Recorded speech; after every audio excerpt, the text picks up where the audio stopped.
예, 오늘 본문 우리 사도행전 우리 18장 우리 24절부터 28절 말씀을 중심으로 하나님의 도를 아십니까? 하나님의 도를 아십니까? 라는 제목으로 함께 은혜를 나누기를 원합니다. 도라고 하는 단어가 우리 귀에는 조금 생소하게 들려집니다. 주로 어디에서 많이 듣죠? 도를 닦는다.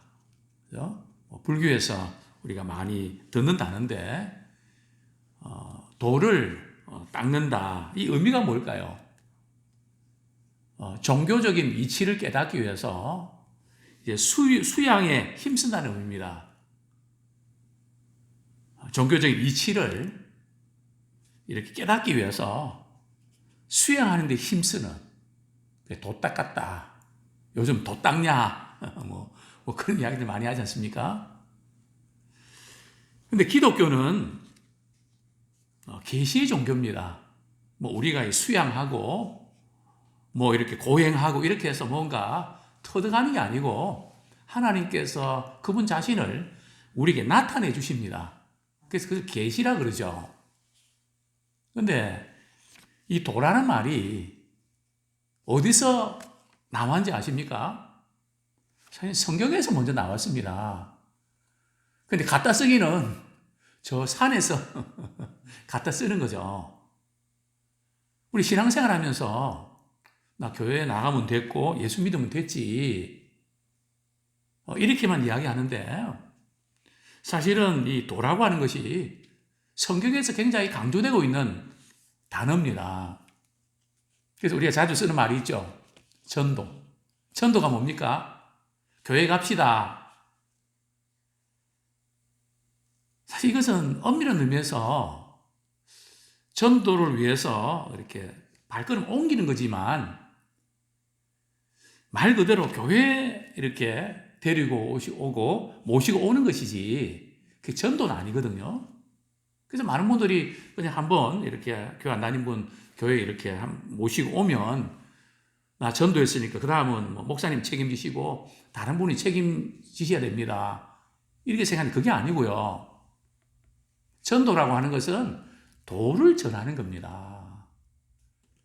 예수님 믿고 나 구원받았다 거기에만 이렇게 초점 맞추는 게 아니고요.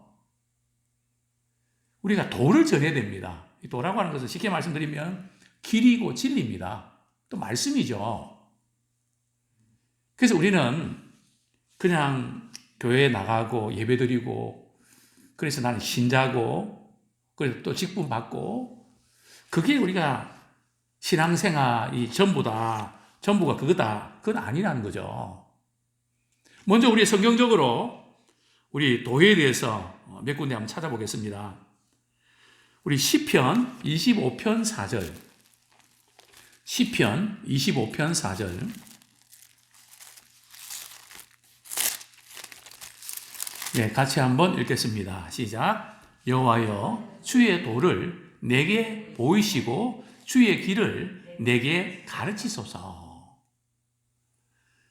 다윗이 지은 시인데 주의 도를 내게 보이시고 주의 길을 즉 주의 도는 주의 진리 또 주의 말씀 그리고 주의 길.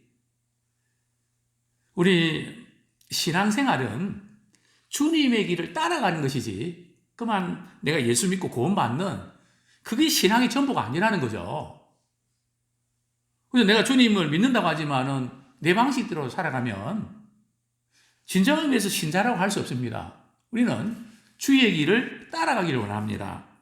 또 성경 말씀 우리 한 구절 더 보겠는데요.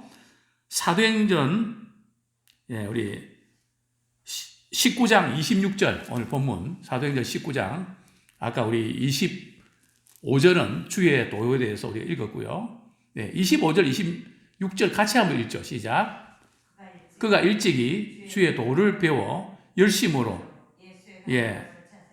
사도행전 19장이 아니고 18장 제가 잘못 말씀드렸는데 18장 25절 26절 같이 읽겠습니다. 시작. 그가 일찍이 주의 도를 배워 열심으로 예수에 관한 것을 자세히 말하며 가르치나 요한의 세례만 알 따름이라. 그가 회당에서 담대히 말하기 시작하거늘 브리스길라와 아굴라가 듣고 데려다가 하나님의 도를 더 정확하게 풀어 이르더라. 여기 보면 주의 도가 있고요. 그 다음에는요, 하나님의 도가 있습니다. 또 무슨 도가 있을까요? 히브리서 6장 1절 뒷부분에 히브리서 6장 2절. 우리 신앙생활 하는데 이 부분이 굉장히 중요한데 이 부분을 그저 이렇게 잘 모르고 생소하게 여기는 경우도 많았는데요. 히브리서 6장 1절 같이 한번 읽겠습니다. 시작. 그러므로 우리가 그리스도의 도의 초벌을 버리고 죽은 행실을 회개함과 하나님께 대한 신앙과, 여기 보면 그리스도의 도의 초보. 그러니까 교회는 오래 다녔지만은 그냥 초보, 그 단계에서 계속 맴도는 그런 성도들이 있다는 거죠. 그래서 여기는 그리스도의 도, 우리 주님을 믿는 그것도 중요하지만은 그리스도의 도를 따라가는, 그것이 이제 기독교입니다. 자, 그 다음에 우리는 십자가 늘 사랑하고 있는데요. 고린도전서 1장 18절. 고린도전서 1장 18절. 같이 한번 읽겠습니다. 시작. 십자가의 도가 멸망하는 자들에게는 미련한 것이요 구원을 받는 우리에게는 하나님의 능력이라. 자, 십자가의 도. 우리는 십자가 사건을 우리가 믿는, 거기에 우리가 만족하는데 십자가에 도가 있다는 거죠. 십자가의 길이 있습니다. 주님이 가신 그 고난의 그 자취를 우리도 본받아 가야 됩니다. 그런데 우리는 예수님을 믿고 구원받는 것은 좋아하는데 십자가의 그 길을, 또 십자가의 도를 우리 쫓아가야 된다고 하면 부담스러워 한다는 거죠. 예수님께도 그랬습니다. 예수님께서 병든 자 고치고 능력 베푸시고 또 오병이의 기적의 떡도 먹이시고 그럴 때는 그들 너무너무 좋았죠. 언제부터 예수님으로부터 자꾸 이렇게 떠나가는가 하면 예수님께서 부담을 주시거든요. 이 길은 생명의 길이고 또 포기도 해야 되고 그 십자가의 그 도를 이야기하니까 부담이 되는 거야. 그래서 사실은 우리가 설교 들을 때에, 뭐 저도 마찬가지입니다. 말씀 읽을 때에 어떤 것은 참 편안하게 말씀이 깨달아질 때가 있는가 하면 어떤 것은 참 부담이 될 때가 많이 있습니다. 뭐 저도 이제 목회하기 전에 신앙생활 하면서도 어떤 설교는 참 듣기 힘든 부분이 있습니다. 뭐 다 하나님의 말씀으로 받아서 은혜가 되면 좋은데 참 부담이 되는 부분이 있거든요. 어떤 때는 뛰쳐나오고 싶은 때도 있습니다. 근데 또 그러면 안 되니까 오늘 왜 그분이 그런 말씀을 전하셨는데 나는 왜 이렇게 부담이 되고 왜 이렇게 반감이 생길까? 분명히 그 말씀이 맞긴 맞는데 화도 나고 거부감이 생긴단 말이죠. 근데 가만히 돌아보면 내 자신의 가장 약한 부분, 네 터치가 될 때에 내 죄성이 발동을 하는 거죠. 그래서 제가 깨달은 것은 내가 조금 힘든 그 부분들, 그것을 내가 잘 받아서 또 내 것으로 만들고 믿음으로 화합하면 참 내가 영적으로 유익하겠구나. 그걸 알겠더라고요. 거기에 내 신앙의 딜레마가 있구나. 그래서 하나님께서는 어쩌면 우리 교회라는 공동체를 통해서 다른 분하고는 괜찮은데 그분하고는 너무 이게 안 맞고 힘드는 그런 분이 다 있거든요. 저도 있고 다 있을 겁니다. 근데 그런 경우는 부딪히기 싫은데 어쩌면 부딪혀서 몽돌 해수욕장 아시나요? 동글동글한 그 돌이 말이죠. 동글동글한 그렇게 만들어 가시는. 근데 그게 참 아프죠. 깎이고. 얼마나 그냥 그 파도에 부딪혔으면 그렇게 둥그런 돌이 됐을까요? 어쨌든 십자가의 도. 자, 그 다음에 우리 베드로후서 2장 2절 한 구절만 더 보죠. 베드로후서 2장 2절.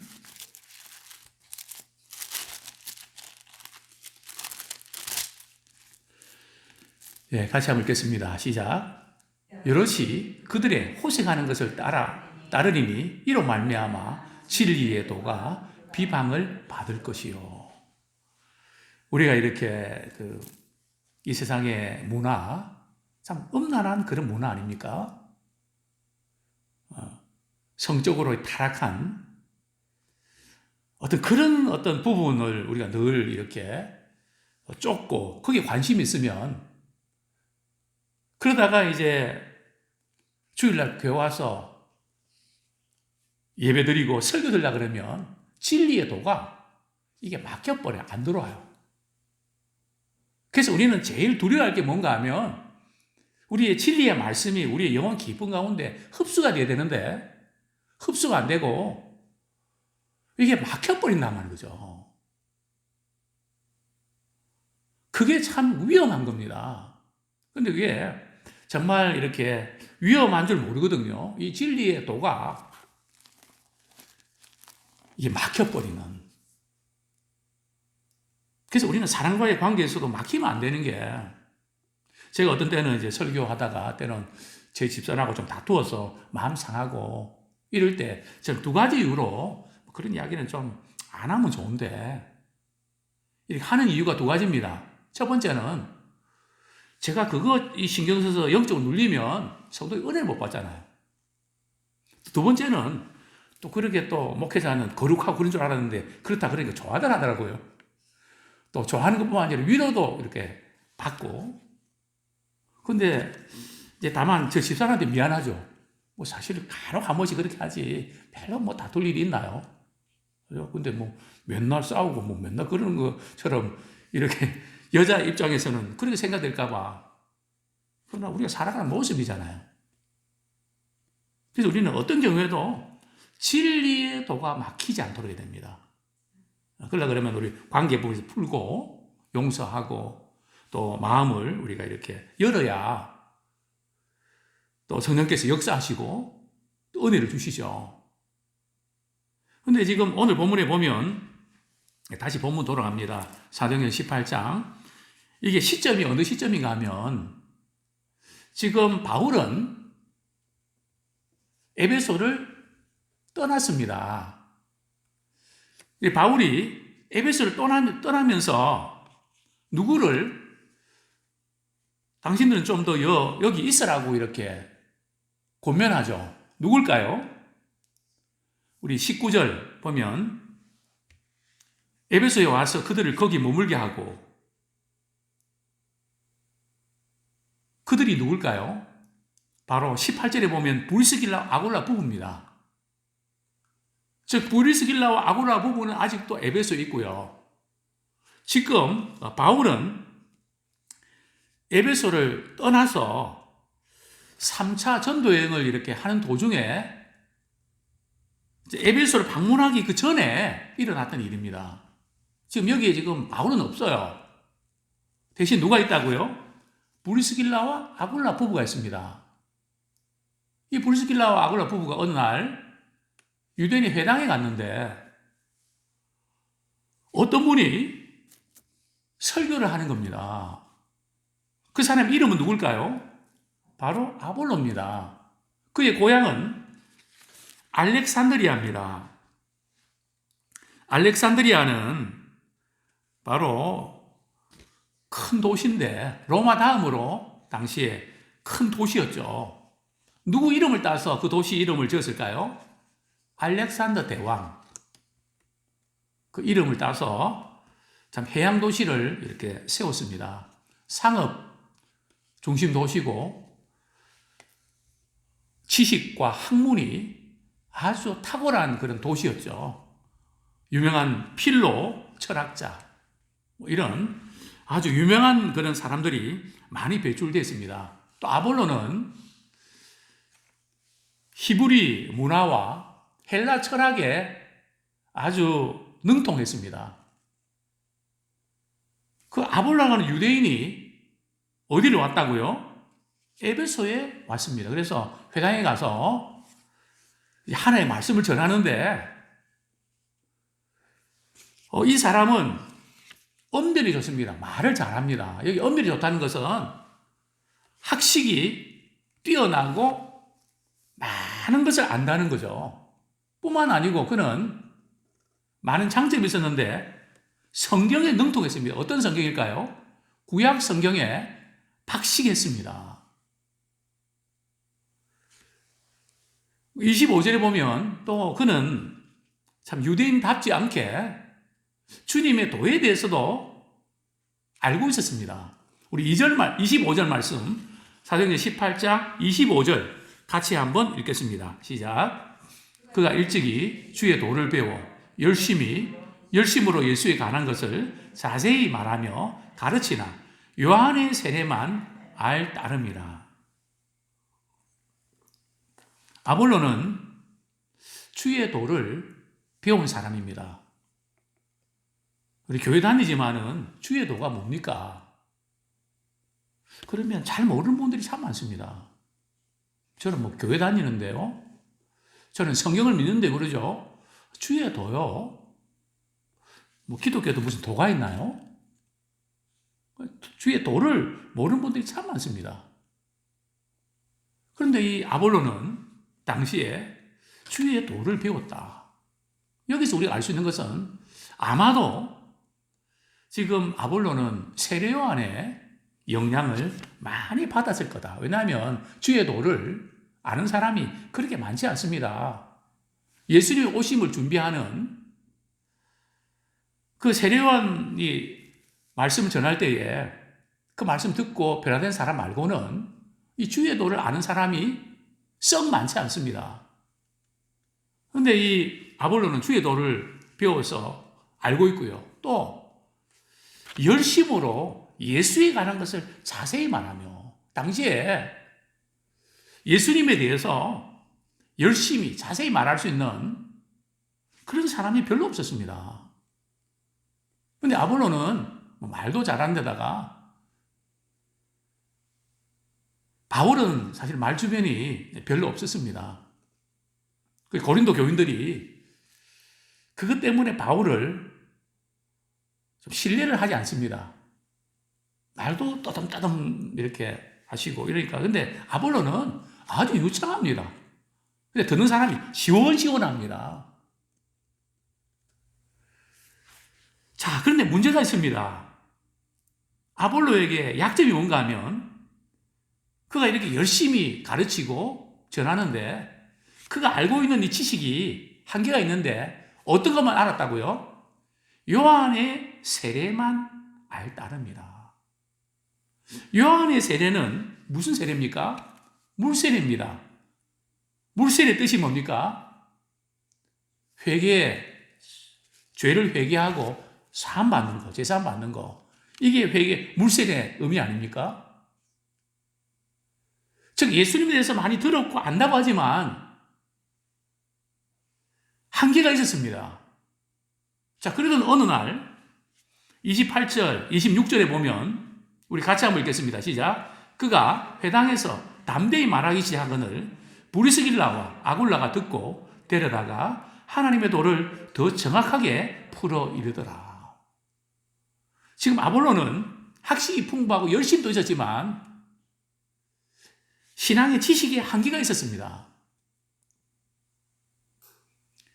뭐 예를 들면 이런 거죠. 그동안 우리 보수 신학자들이 성경을 이렇게 이해할 때에 세 가지 키워드를 강조했습니다. 그게 뭔가 하면 창조와 타락과 구속을 강조했습니다. 이거 세 가지 강조한다는 건 대단히 중요한 키워드죠. 그러나 제가 좀 아쉬운 것은 부활을 강조해야 됩니다. 그리고 재림을 강조해야 되고 심판을 강조해야 됩니다. 지금 한국교회 많은 성도들이 약한 부분이 부활신앙이 흔들립니다. 아니, 부활의 어떤 신앙에 대해서 별로 기대를 안 하고 준비를 안 하는 것 같습니다. 부활 신앙을 가진 사람들은 준비하거든요.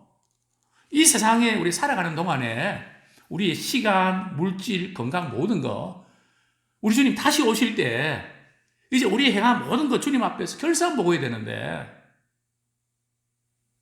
그 준비를 안 하는 것 같단 말이죠. 전혀 안 하는 것 같은. 이걸 딱 알고 대비하고 준비하는 분들이 별로 없는 것 같아요. 그러다 보니까 저는 우리가 강조하는 부분에서 이 부분이 참 약하지 않았나. 우리가 죽는 걸로 끝나는 게 아니고 다시 부활한다. 이걸 강조 안 하다 보니까 신앙인들 가운데 자살하는 분들이 이외로 있는 것을 보게 됩니다. 물론 여러 가지 자살에까지의 그 참 마음의 아픔과 그런 부분이 있겠죠. 그러나 우리가 부활의 어떤 사실을 확실히 안다면 아무리 힘들고 어려워도 견뎌내야만 됩니다. 그 다음에 우리가 부활할 뿐 아니라 우리 주님 다시 오시잖아요. 주님 다시 오실 때는 뭐 하러 오십니까? 심판하기 위해서 오신단 말이죠. 우리 그런 말 많이 하잖아요. 이 세상에 죄악이 그렇게 관영한데 왜 하나님은 그냥 두시는지 모르겠다고. 그래서 나 그것 때문에 하나님 계신다고 어떻게 이럴 수 있나. 그래서 안 믿는 분들이 있잖아요. 하나님 몰라서 안 계셔서 그런가요? 그게 아니고 한 영혼에도 회개하고 돌이키라고 기회를 주시는 거거든요. 그러나 그 기회가 끝날 때가 있다는 거죠. 데드라인이 있다는 겁니다. 그때가 바로 언젠가 하면 예수님 다시 오실 때죠. 그리고 최후에 심판이 있습니다.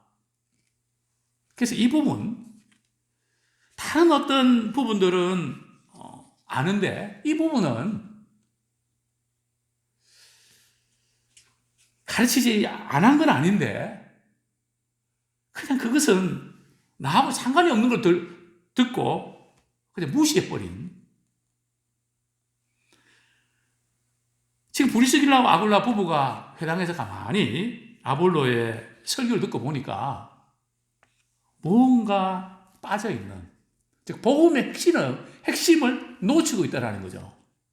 또 더구나 우리 19장 뒷부분에 보면 에베소 교인들이 뭘 놓쳤는가 하면 부활과 승천과 그 다음 오순절 성령 강림, 즉 성령으로 세례 베푸는 그 성령의 임재하심, 이 부분을 그들은 몰랐던 겁니다. 우리 신앙은 지식만 가지고 되는 게 아니고요. 열심만 가지고 되는 것도 아니고 우리가 성령 체험을 해야 됩니다.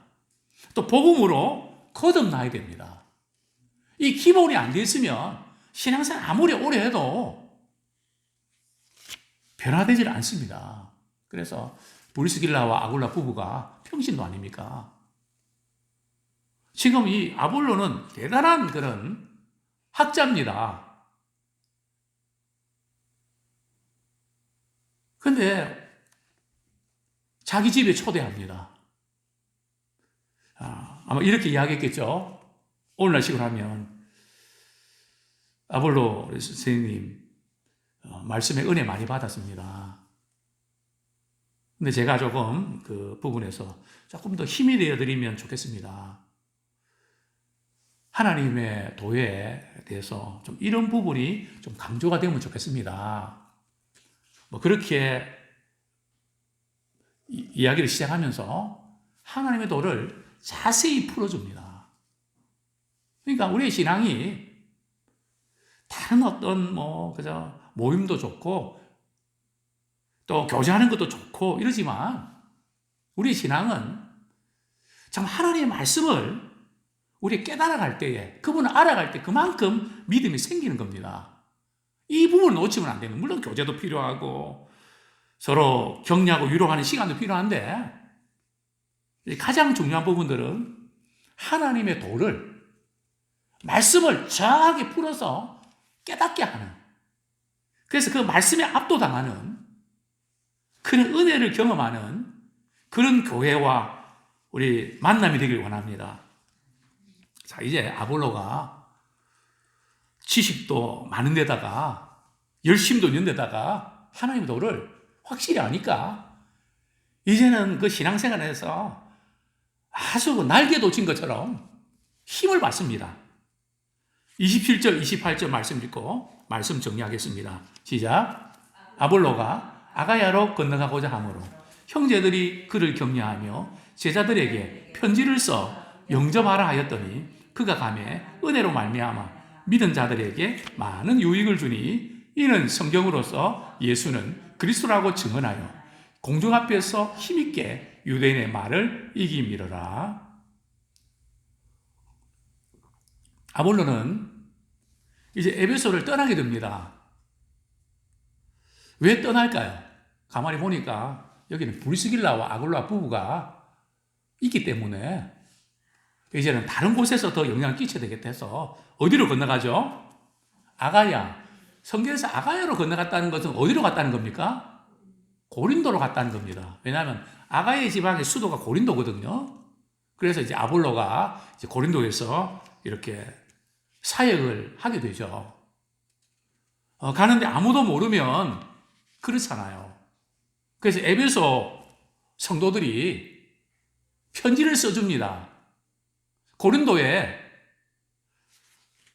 바울이 복음 전파하고 또 많은 믿음의 동력자들이 있지 않습니까?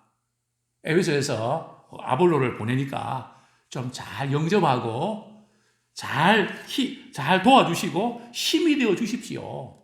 그래서 고린도에 가서 그가 받은 그 은혜를 이렇게 끼치니까 참 많은 사람들이 유익을 얻습니다. 참 우리의 믿음으로 신앙이 연약한 자들을 붙잡아주고 은혜를 끼치는데 우리가 쓰임받기 원합니다.